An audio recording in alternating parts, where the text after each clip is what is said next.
ഇന്നലെ ഗവർണറുടെ പരിപാടി താൻ ബഹിഷ്കരിച്ചു എന്ന പ്രചാരണം തെറ്റാണെന്ന് മന്ത്രി വി ശിവൻകുട്ടി.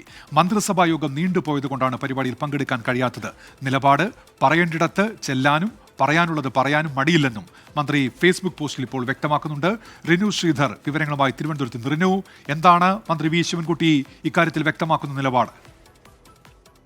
ഉന്മേഷ, കാവിക്കൊടി ഏന്തിയ ഭാരതാംബ വിഷയം രണ്ടാം ഘട്ടത്തിന്റെ തുടക്കം സർക്കാരും ഗവർണറും തമ്മിലുള്ള ഒരു പോര് മുറുകുന്നതിന് കാരണക്കാരൻ കൂടിയാണ് വി ശിവൻകുട്ടി. കാരണം വി ശിവൻകുട്ടി പങ്കെടുത്ത പരിപാടിയിൽ നിന്നാണ് അത്തരമൊരു വലിയ രീതിയിലുള്ള ഒരു പ്രതിരോധം ഉണ്ടായി വരുന്നത് എന്നുള്ളത് നമുക്ക് അറിയാവുന്ന കാര്യമാണ്. കഴിഞ്ഞ ദിവസം തിരുവനന്തപുരം മസ്കറ്റ് ഹോട്ടലിൽ വെച്ചിട്ടാണ് ഗവർണറും അതുപോലെ തന്നെ മന്ത്രി ശിവൻകുട്ടിയും പങ്കെടുക്കേണ്ടുന്ന ഒരു ചടങ്ങുണ്ടായിരുന്നത്.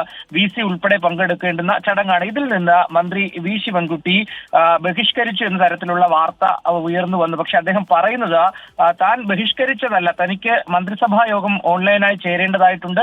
ആ ഓൺലൈൻ മന്ത്രിസഭാ യോഗം നീണ്ടുപോയതിനാൽ പരിപാടിയിൽ പങ്കെടുക്കാൻ കഴിയാത്തതാണ്. പക്ഷെ ചില മാധ്യമങ്ങൾ ബഹിഷ്കരിച്ചു എന്നുള്ള തലത്തിൽ വാർത്ത നൽകുന്നുണ്ട്. അത് തെറ്റായ വാർത്തയാണ് എന്നുള്ളതാണ് അദ്ദേഹം പറയുന്നത്. ഒപ്പം ഒരു കാര്യം വീണ്ടും വ്യക്തമാക്കാൻ ആഗ്രഹിക്കുകയാണ് എന്ന് പറഞ്ഞ് അദ്ദേഹം ഫേസ്ബുക്ക് പോസ്റ്റിൽ എടുത്ത ഒരു കാര്യം പറയുന്നുണ്ട്. നിലപാട് പറയേണ്ടിടത്ത് ചെല്ലാനും പറയാനുള്ളത് പറയാനും ഇന്നലെ മടിച്ചിട്ടില്ല, ഇന്നിനി മടിക്കുകയുമില്ല, നാളെയും മടിക്കുകയില്ല എന്നുള്ള ഒരു കാര്യം കൂടി അദ്ദേഹം ഒരു വിമർശനാത്മകപരമായി എടുത്തു പറയുന്നുണ്ട്. അല്ലെങ്കിൽ അതിനൊരു വെല്ലുവിളിയുടെ സ്വരമുണ്ടോ എന്ന് കൂടി പരിശോധിക്കേണ്ടതാണ്.